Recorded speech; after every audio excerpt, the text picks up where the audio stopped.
慢慢点。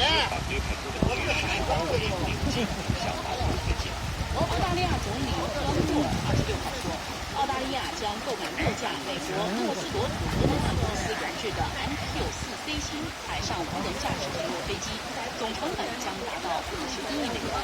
9架 MQ-4C 预计2023年起。我的乖！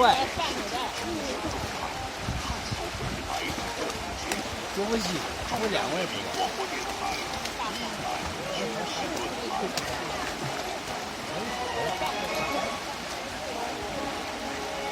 欢迎收听西南真实论坛。都搞3来3来炸，爆炸。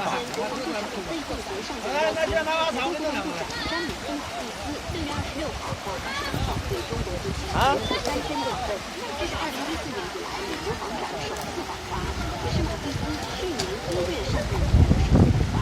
那么这次访华的时间和意义，在中国的目的是什么？我们怎么看待当前的中美军事关系？这些呢，就是今天西南我的也怪，那个拿个包车子，人家手上修，他不给他干，拿包车站着拖到。但是保持平稳。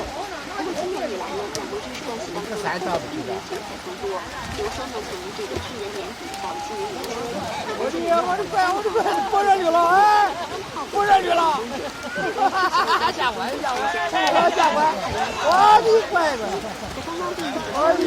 这是再可都不行的。是在南海、台湾问题上对中国进行对南教授，您觉得为什么马蒂斯是在这个时候访华呢？